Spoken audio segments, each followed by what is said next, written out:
Let's get this video started.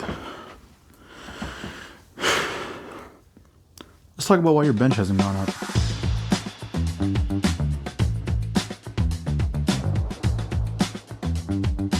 I realize that as it gets closer to the new year, it's important to think about what we could have done differently this year.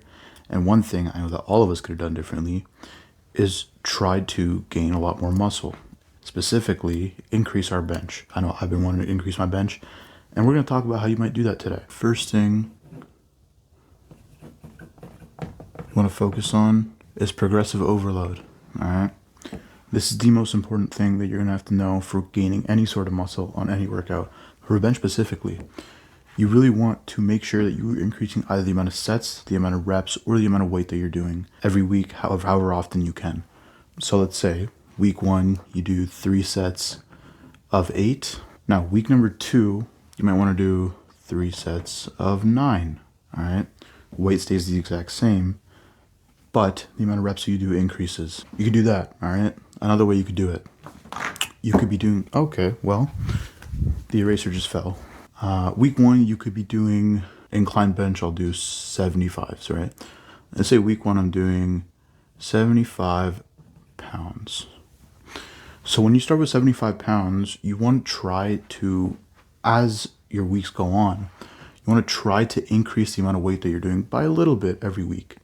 So let's say week 2, I might do 80 pounds, sticking to the exact same 3 sets of 8, but I'm doing more weight now. Progressive overload. As this progresses, you end up getting stronger just because naturally you are adding more reps, you are adding more weight, you are adding more volume to your workout, ultimately leading to more gains. Now, that's the first thing done. I hope you, if this number 2, if you're not eating enough calories, we call that caloric intake. By we, I mean all the medical professionals in the world, which I very clearly am. I'm obviously very calorie dense. I'm a pretty big guy. So caloric intake is very important for gaining muscle because I know everyone wants to gain muscle and lose fat. And while that is possible when you first are going to the gym, as your fitness level progresses, this is going to become more and more important. Person eats 3,000 calories every day, okay? Now, if their maintenance calories is 3,000, okay, and they're working out and they're doing cardio and stuff, it'll be much harder for them, especially if they're an intermediate in their fitness journey, it'll be much harder for them to put weight on their bench. The main way that can happen is if you up this to maybe 3,400 calories. Your body needs calories to produce any sort of energy. Let's say you do 20 minutes of cardio every day, okay? Now, the thing with 20 minutes of cardio every day is that it will bring your total calories for the day down. It might bring it down to 3,200, something like that, depending on the type of cardio you're doing. The more calories that you're eating, the more likely you are to gain muscle. Once again, I'm not a professional. I have no idea what I'm doing, all right? So you could listen to me. You don't have to listen to me. I'm just making this because I enjoyed thinking about this stuff and I enjoyed knowing about it. Now, one thing that's very important, your protein intake. Now, here's the thing with your protein intake is you really want to be between the 0.7 to 1 gram per body weight, per pound of body weight. So right now I weigh maybe 270. I'd want minimum 200 grams of protein, or maybe 220.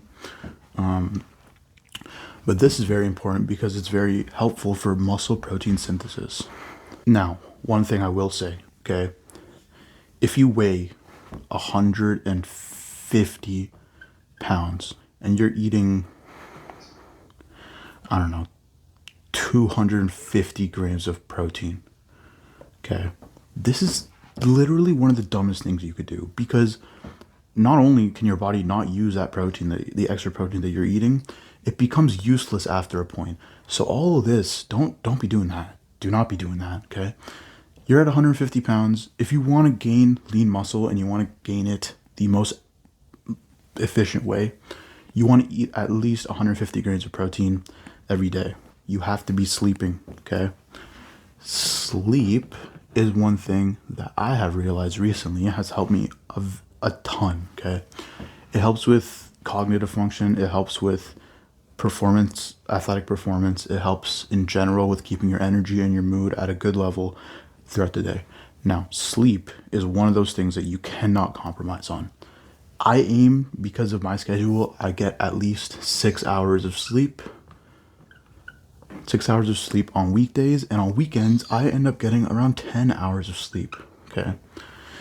Now, I am a bigger guy, and I kind of do need the sleep because that helps me with recovery, and it helps me feel better throughout my workouts. However, you want to be sticking to a number around between this range, around 6 to 10 hours every night. I understand that people have stuff to do, but ideally you want to get this much sleep. It'll help you, work out, whatever it might be. This one is like an obvious one, but I think that a lot of people don't really understand it. So, can this marker work? Really listen to me, because I see way too many people make this mistake too often. You want your bench to go up, and you want to lift heavy. Hey, all means, go ahead, do that. What I don't want to see is you benching 250 pounds every day if that's what you're going for as a PR, okay? If you are constantly trying to up your bench every single day because you feel like, oh, I don't want to wait, benching too frequently, you guys cannot read that because I don't think that's English. Benching too frequently is the biggest issue I have seen. I know way too many people that bench insane amounts of weight all the time for no apparent reason. I have benched 300 pounds before, and when I did, I was lifting heavy. However, you don't want to do really heavy top sets of low reps because all that does is increase your chance of injury. I'll tell you how I benched 300 for the first time. I use a Small Off Junior program, essentially a 4-week program, and you do a different amount of weight and reps and sets every day, and it progressively goes up. Okay, I completely forgot how I benched 300 actually, I'm gonna be honest. So let's just scratch that because my memory is the same as an old dog's memory. Do not do this, okay? I'm telling you, please don't. If you really want to increase your bench, do a relatively heavy top set, 80% of what your PR already is, and just be consistent, okay? It's not about the amount of weight, it's about how consistent you are when you're doing that weight. Once you have that all dialed in, either you're doing, not too little, but if you're doing too much volume or too little volume, both very, very bad. Optimally, you want to do at least 10 to 20 hard sets per week. 10 to 20 hard sets per week. If you do too little weight, you don't get enough stimulus. And if you do too much, you won't be able to recover as quickly. And if we do quick, I can't English. If we do a quick equation, progress equals stimulus minus fatigue. Let's say, as a number, you get 20 sets of stimulus every week, okay? Let's say, all right, 20 sets of stimulus.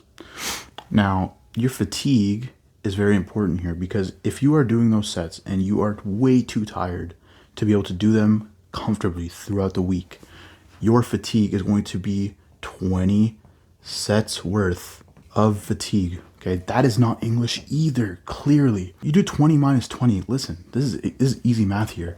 You're making zero progress.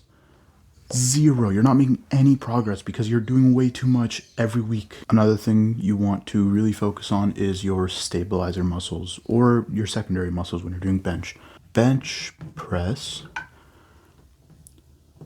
has a couple main muscles. Obviously, chest, your pecs, all right? Mostly your upper mid chest, okay? Your chest is one of them. The other one is your triceps. The next one is your upper back. And this is one that I feel like a lot of people don't really realize. Upper back is very important for stability when you're on your bench, especially when you're going for PRs or 1-rep maxes. You want to have good upper back stability because that is what plants you against the bench. Your front delts. okay? Right here, these things, okay? Literally the part of your shoulder that you use as soon as you start benching. Here's the problem with this, okay? I see very often people train chest to get a better bench, which isn't wrong, fair enough. If you train it the right way, it'll work, right? It will work. However, you cannot discount the muscles that are used in your triceps, the muscles that are used in your back, and the muscles that are used in your shoulders. So if you're going to group bench together as one complete movement, okay, it's not possible. You know, you can't train every muscle that you want to get a perfect bench. You have to train them all separately, okay? Good one for front delts that I like doing is front raises, okay? Stand perpendicular to the machine and you raise up like this, okay? Very simple, very easy. I do about 3 sets of 10 because I like tiring out my front delt and you want as much stimulus there, okay? Now your upper back one I like doing is the overhand mid back row, okay? I like it. You got to push your scapula together and you get I get a really good pump from that. And also it helps me know where I am in terms of my back and my upper back specifically. Your triceps, really you could train these in a number of ways. The couple ones that I do very often are straight bar push downs, and sometimes I do skull crushers if I really feel like I'm lacking. Chest, obviously, you know, you got the incline bench, you have chest flies, flat bench, obviously you're going to be training, so that's going to hit chest. Other than that, make sure you know your form when you're doing bench. Bench form is one that is pretty tricky, and I have been going to the gym for 3 years and I still am kind of iffy with it. Even benching 300, I wasn't really happy with the rep I got, but I did get it up, so I count it. This is one thing that I feel like we all could learn from, me included. Form for bench. Now, this is kind of tough because it's hard to explain what the form should look like. What I will say is you have to try to learn leg drive form. Now, leg drive, that is a B. That is not a D. What am I doing? Leg drive, okay? Leg drive is one of those things that it's like learning how to do it's like learning how to squat kind of. It's like you almost think you have it, but then like you don't really. And it's one of those things that I'm to this day still trying to learn. Position yourself on a bench in a way that your butt is touching the bench and your upper back is also touching it. But you want to plant your legs into the ground in a sort of outward, you know, your feet should be a little bit out and you should be like quite close to the bench, but you're almost pushing yourself into the bench and you're arching your back a little bit. When you're going down and you start pushing up and you start doing the rep, you want to almost imagine like you're pushing from your heels and you're using your heels to give you as much energy as possible. So you'll feel your entire body kind of go like this, and then when you're pushing up, you just as hard as you can on your heels, just push. You'll feel your glutes maybe flex up a little bit, but that's okay. That's normal. Very important. It does help. It gets you a better PR in general, and it can help reduce injury. One more thing that is very important is rest. I'm not talking about sleeping. I'm not talking about recovery. I'm talking about rest between your sets. Now, between your sets, you really want to do at least 2 minutes of rest. Any less than that, you're sort of making it difficult for your body to recover enough from your last set for you to be able to do your next set. Around 2 to 4 minutes is around the sweet spot. You don't want to go do any more than that because then you're kind of just wasting time. 2 to 4 minutes is what I use and what's been working for me. That's one thing that is also very important is resting between sets. Now you know how to increase your bench. Like this video if you liked it. Subscribe if you enjoy this channel. Let me know if you guys want to see more videos like this. This is pretty fun to film. I mean, like I learn a lot and I enjoy sharing this information with everyone. I'm editing this video right now and I realized that there's a lot of stuff I said that kind of just doesn't make sense. You know, I look up to a lot of different people, a lot of people in the influencer, you know, gym content space. And, you know, I enjoy this stuff and I enjoy talking about it and I enjoy learning about it. And so by all means, if there's anything I got wrong in this video, please let me know. And I will correct it. I will in the next video, I will correct everything I said wrong in this video. But if you guys enjoyed, let me know. Leave a like, subscribe. But yeah, that's all I had to say. Just, I hope you enjoyed. I hope you guys didn't take my advice too seriously. Obviously, I'm learning just like you guys are. Just gonna finish editing this video, and you guys will see it when you see it. Later.